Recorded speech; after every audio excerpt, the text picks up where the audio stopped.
We all ask ourselves, how am I going to become the person I want to be? It's three things: the vision in your mind, the feeling in your soul, and the movement of your body. It's your life. What's your purpose?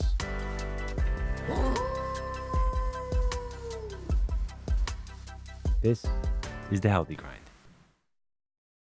That's right. We're here on the Healthy Grind. Welcome. We're here to talk about all the inspirational and educational experiences that people I know go through. And I'm here with a very special guest, a good friend of mine, Franklin Chen, aka BBOY GIN. Yes. And man, we got so much to talk about today. Mm-hmm. Best place to start is always kind of just a little bit where you are right now in terms of your journey, because this is what this Healthy Grind is all about, right? You know, it's a New York thing. Mm-hmm. It's work, grind. Yes. But I think what we forget about is that it's really a slow process.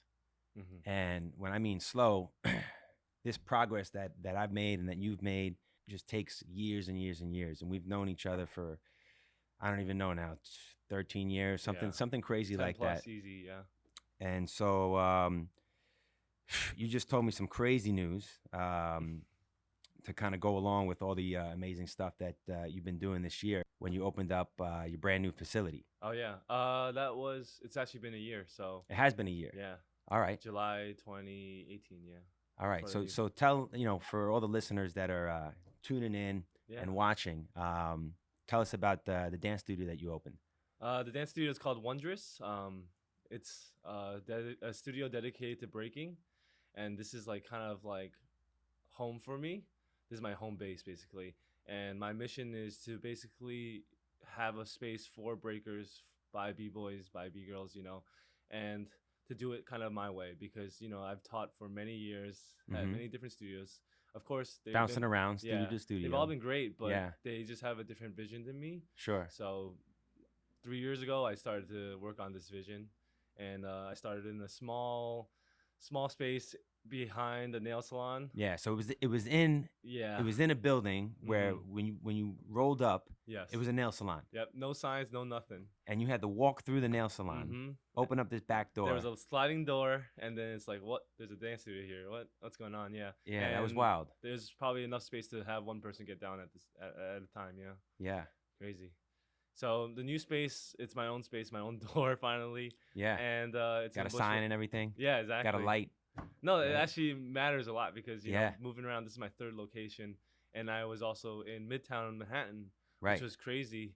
The space was great, but I was subleasing from another location, Right. and there was rules and regulations that I couldn't run my business freely, and I Sure. couldn't do what I wanted to do, and so we parted ways, and now I'm here in Brooklyn, and I just re-signed my lease for the second year and see where it goes from there. Yeah.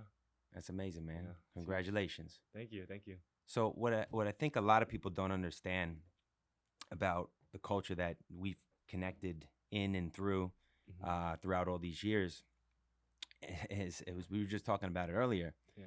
Is that it's always been a struggle of people telling us no, Mm-hmm. like you can't dance here. Mm-hmm. I started at Nassau Community College, and we would have to go from room to room Yeah. trying to find a place to dance. We'd even have to dance in the hallways sometimes. Yeah. Anywhere you can find, right? Yeah. Yeah.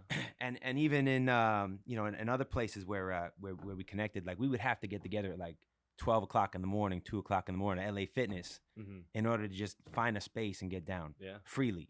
Yeah. I think that's where we met, right? LA Fitness. Yeah. Yeah. Yeah. Those late nights. Those late nights, just Yeah. looking for a place to dance. Mm-hmm. And this Yeah. is where the grind has taken us. Yeah. I mean, like growing up in exactly that grind, it's like almost like you develop a chip on your shoulder, and that chip kind of fuels you to kind of move on to the next step and like kind of do what you got to do because you got something to prove, and it's not a bad thing. It's definitely a positive push.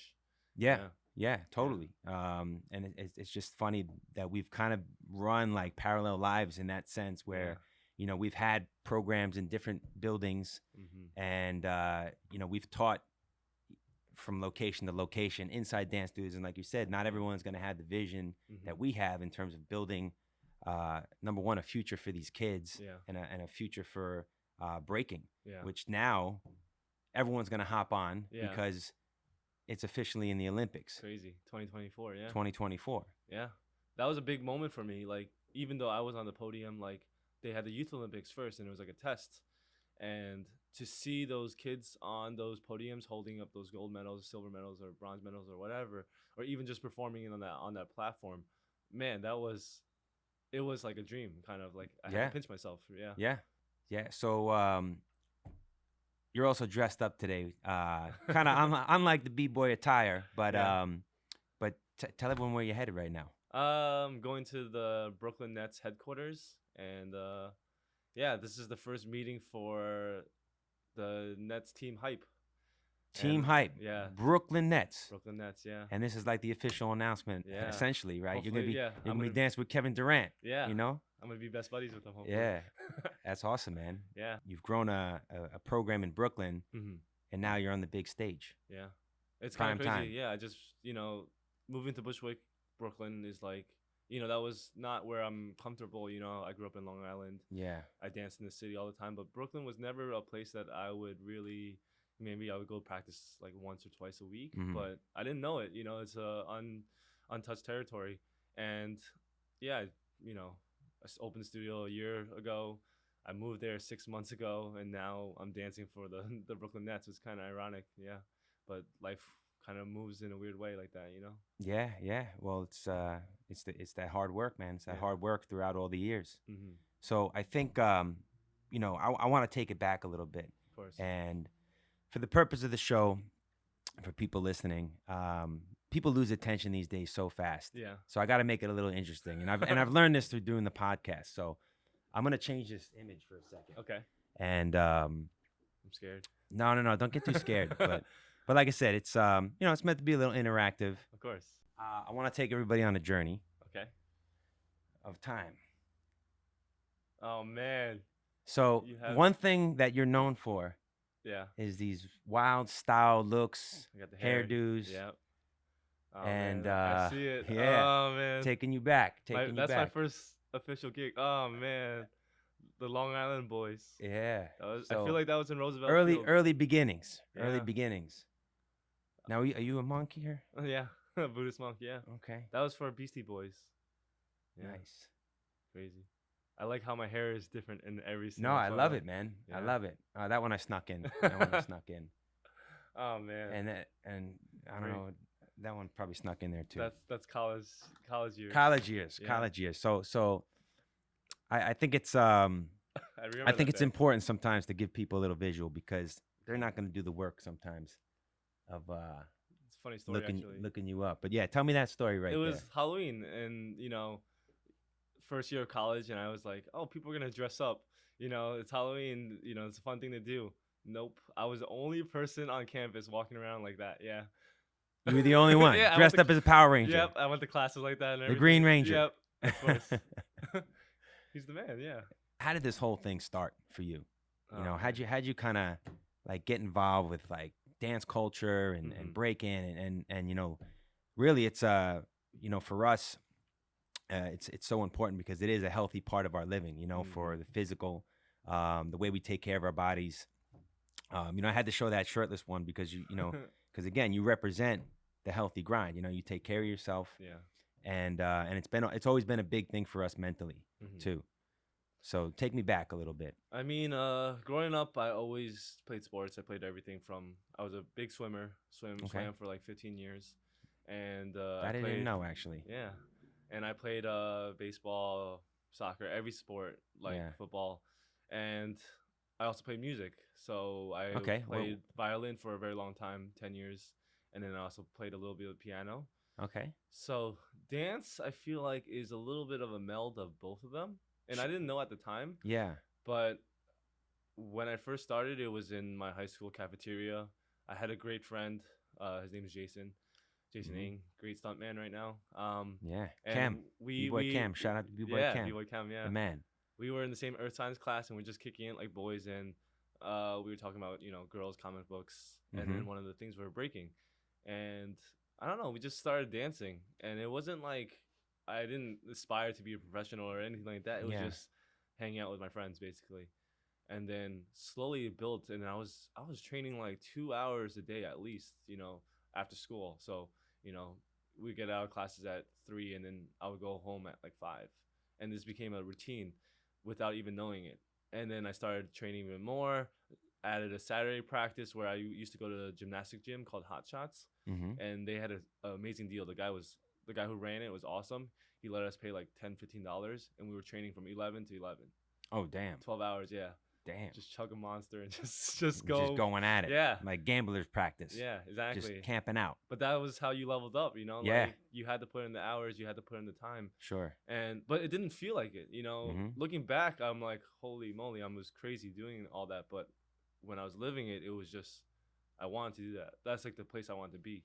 Mm. And luckily, because I grew up in Long Island, luckily I was, it's only an hour away from the city.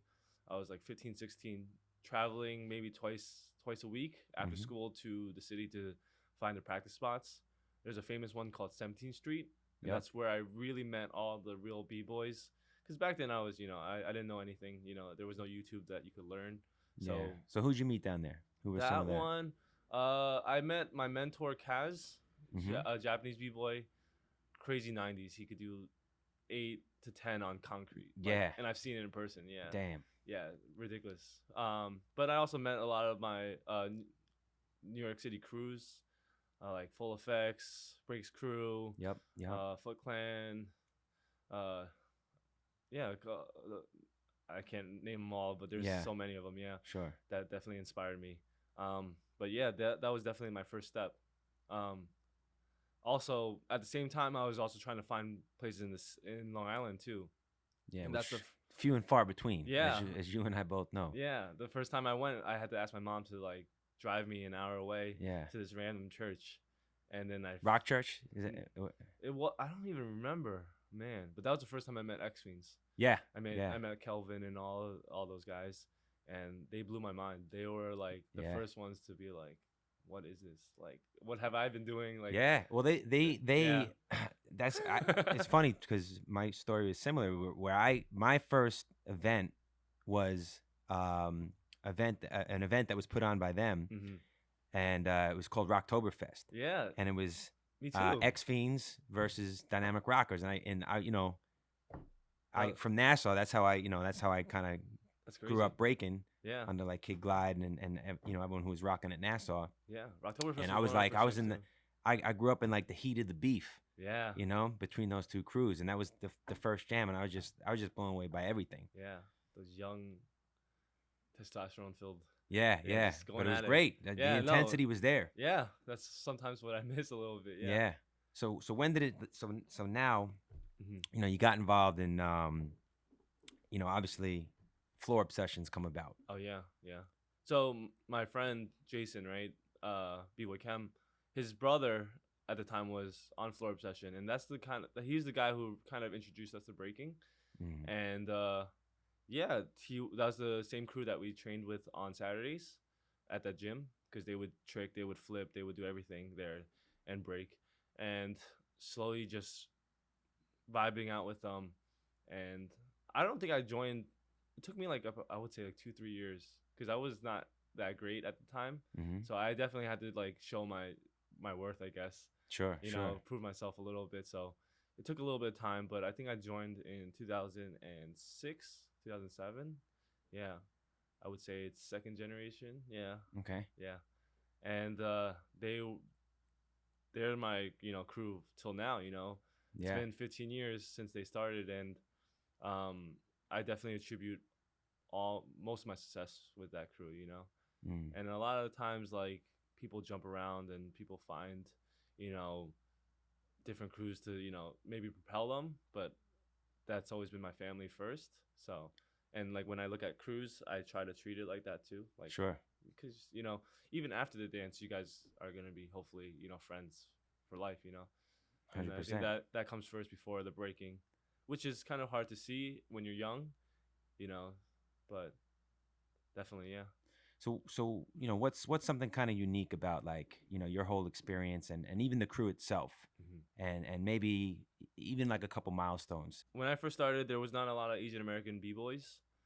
Mhm. We were looking at the Koreans, the Japanese, Sure. like overseas, Right. Right. and they were the ones that were doing it big Yeah. Killing it, Battle of the Year and all yeah, that. Yeah. yeah, they were taking over the whole scene, and I think we got inspired by that, like just to see someone that looks like us do Hmm. something like be on the big stage, and even in New York, like not so many Asian American dancers, Yeah. so definitely putting, I guess, that on the map. Hmm. And nowadays, oh my God, there's so many Asian American dancers, and now there's a lot of big ones like Icy Ives Right. and Nico Spins. Hmm. They were the finalists for Red Bull BC1 this year, Yep. USA. So it's kind of crazy that 10 years different later down the line, and now the scene is filled with them. It's kind of like a testament that we were doing the right thing, and Yeah. yeah, 100%. kind of paving the way. Yeah, yeah. Yeah. So what are some of your milestones? I mean, opening the studio one was the most recent one, Hmm. and keeping it running is every day is Mm. a milestone in itself. Yeah. 100%. But Gotta pay the bills now. yeah, Now you got a rent rent double number rent, to yeah, pay. Yeah. 2 rents, yeah, And you got to make money. yeah. But Yeah. it takes money to run things, so Yep. that's how I see it. It's not about making money. It's about being able to do the next big thing. Yeah. Yeah. Yep. But for the crew, I mean, we won Kings in New York in 2010. Yep. Kings in New York is one of the biggest New York City jams, New York jams, and for the crew to win it, as in like a whole crew, that was a really big milestone for us. Traveling the world, we did Break the Floor in France. We battled at Circle Industry. Just being able to dance internationally and see different faces and just to be able to represent for USA was huge for us. Yeah, Mm. yeah. It's a different game out there. Yeah. Yeah. Hopefully it's not over. I'm still gonna head out there. Yeah. Well, it's it's it's definitely been a journey now. Yeah. One thing that I just noticed as you're sitting across the table is you took off your wrap. Yeah. So, Hiding it. Yeah. yeah, The injuries. hiding it from the cameras. But so you do some pretty amazing stuff, man. Mm. Stuff that I can't do. Yeah.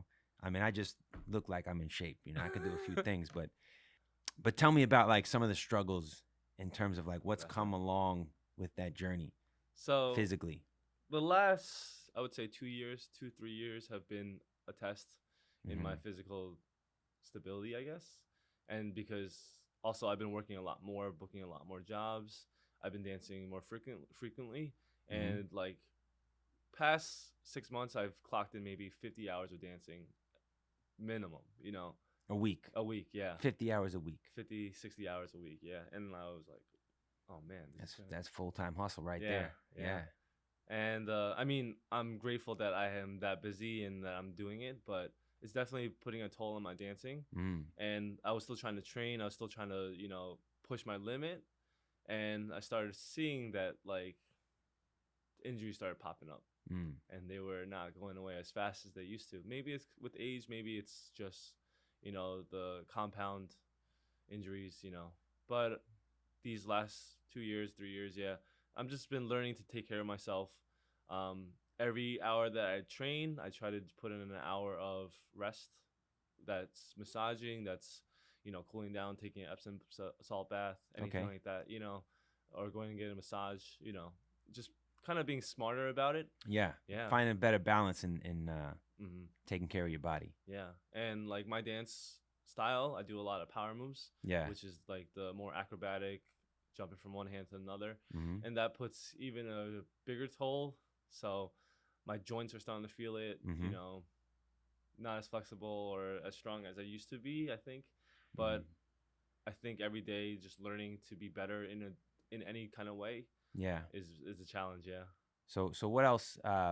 What else do you do? I mean, are there things along the lines of like eating Of or course. things you do, like even for like mental health? Because Mhm. when you go through injuries, it's always like like you said, it's a struggle, it's a head Yeah. game, and I don't know if I'm going to be able to dance, or it might even cause you anxiety. Yeah, a Eh, huge anxiety, definitely, and almost borderline depression, really, because Mm. you can't do the thing that you love to do the most, and yeah, you get put in a hole where you're like, oh man, I'm injured, so you Mm-hmm. start stressing, Yeah. and that leads to stress eating. That starts, maybe sleeping later, not taking care of yourself as more because Mm. just because your mental state is not there. Sure. But it's definitely a struggle to snap back into like training mode, but a different kind of training mode. Mm. Training mode, not like let's go hard and do 10 sets of this. It's more of like training mode as in let's get back to where I want to be, Mm. and like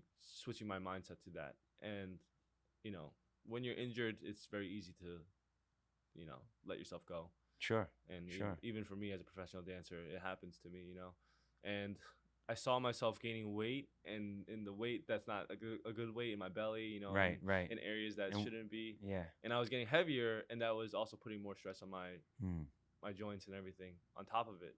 So what So did you do to change that? so now I'm eating healthier. Like what? You're in Uh, Brooklyn, so you're eating a lot of like wheatgrass and I mean, luckily vegan stuff. I have a supermarket next to me, so I try to cook myself. That was like one of my main Okay. things because like I used to eat out a lot, Yeah. like every day. Like I mean, it was just you're on the run. You're I would busy. see all You those got, Instagram stories, man. yeah, You you eating just. that good Asian food.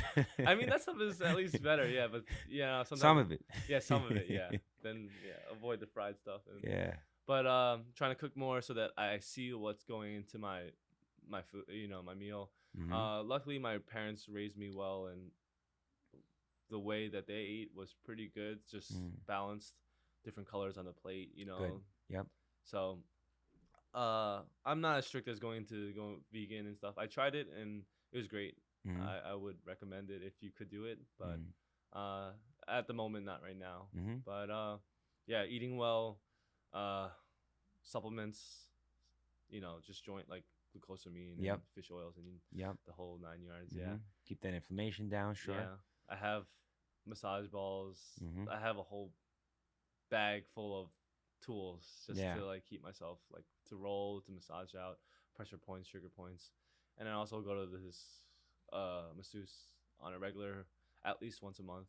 Mm. Yeah, and he just kind of like a tune up. Now you told me something interesting too. You said you have a friend that's a monk. Yeah. A student, yeah.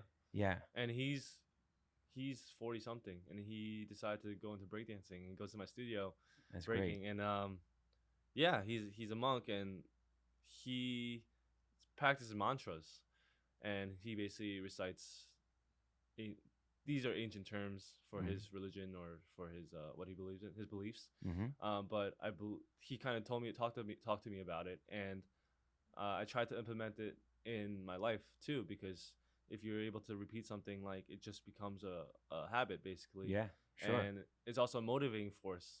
So for me, it's get shit done. GSD. How's that apply? It just when I feel lazy, when I don't feel like moving, when I don't feel like doing my regiment Mm-hmm. to get better, like that's just the moment of like get shit Yeah. So how does that kick in though? Like, done. Because if you say like, it, you, then like you're just sitting there. it's and you're harder like to exhausted, and you're like, yeah, just get shit done. get shit done. Yeah, because it's harder to say no to yourself after that. If Mm. it's easier to just sit back and just never plan anything or never move, never take action. Yeah. And like maybe that's the first step of taking action. Just saying that mantra. Right. And then Yeah, the verbal, the mental, like Mhm. confirmation, Mhm. affirmation, it's and actually then it's pretty like powerful. move. Yeah. Yeah. And Yeah. it could be something small like let me just reply to a work email. And Yeah. then it can start snowballing from there. Because sometimes when you wake up or when you're doing your daily things, it might overwhelm you about how much you need to do. So try to, because I have a studio that I run all the time, so that's always on my mind. So it's good to like just step back and just be like, okay, first task, and and then start from there. Yeah. Break it And down to yeah, and then simple steps. at the end of the day, you look back and you're like, wow, I did so much today, and like you could reflect and be grateful for it, rather Sure. than look back and like Like I didn't do enough. yeah, and then Right. have to like then that anxiety passes over to the next day and the next day, and that's a negative snowball. True. Yeah. If you were gonna leave, one piece of advice for, let's just say someone who's really trying to pursue what they love, what would it be? So this is from my students that inspire me every day. definitely. Like when I teach, I get people from all types of places, all even where they stand in life is Mm-hmm. completely different. Sure. But the fact that they just try and they keep pushing is the most inspirational thing for me. Like Mm-hmm. looking at them because I've been doing it for so long that like it's almost like second nature, Mm-hmm. and I know that that's not usually the case for everyone. Yeah. Um, so like looking at them, it kind of gives me a new breath of air. So have goals, like set goals for yourself, and it's okay to reach. It's okay to put some, but you just gotta kind of believe in it a little bit, even a Mm-hmm. tiny bit, Mm-hmm. and then you just start working toward them, Yeah. and then you know it might take weeks, it might take months, it might take Mm-hmm. years, but enjoy the journey, and you might look back from your look back a year ago and 2 years ago and be like, wow, I accomplished so much, or I was able to do this that I would have never thought I would have been able to, even if it's just getting up and doing a push-up, you Yeah. know that's a testament in itself. Yeah, so start small, aim big. Yeah. Aim big, 100%. start Yeah. small. Yeah, Aim for the nets. Aim for the professional level. yeah, Who knows exactly, where it'll take you? exactly. But thank you, man. Yeah, You've been such a inspirational friend and someone who's always supported me and you what I too, do. man. So, how can people continue to follow the journey and the story and who knows, maybe even take a class out in Brooklyn? How can they Yeah. follow you? Please follow our Instagram page at Wondrous NYC. Mm-hmm. We have a event for my crew. Our 15th year That's right. anniversary is coming up in August 4th. It's a Sunday in Bushwick, Brooklyn. Mm-hmm. You can find the details on that Instagram too, and that's gonna be a fun, celebration slash party jam event. Yeah, should be good. Yeah, you can even sign up and compete if you Yeah, want. if you Yeah. want. Yeah, it's open to everyone. Yeah. That's the crazy thing about breaking. Like, you can compete next to the professionals Yeah. It's right true. away. Yeah, Yeah. Open level entry. yeah, Sign up. yeah, Why not? yeah. You never know what. Yeah, Yeah. exactly. Well, thank you, man. And for everybody listening, thank you. Um, please comment, share, support. Obviously, what my friend here, Franklin Chen, BBOY GIN, and the whole Obsessions movement is doing. Wondrous Studio. And obviously, with the Healthy Grind, the story continues. We bring you educational pieces, inspirational pieces, and some fun upcoming events so that you guys can get off the video screens, the iPads, take those headphones out and experience what New York has to offer. Till next time, we out.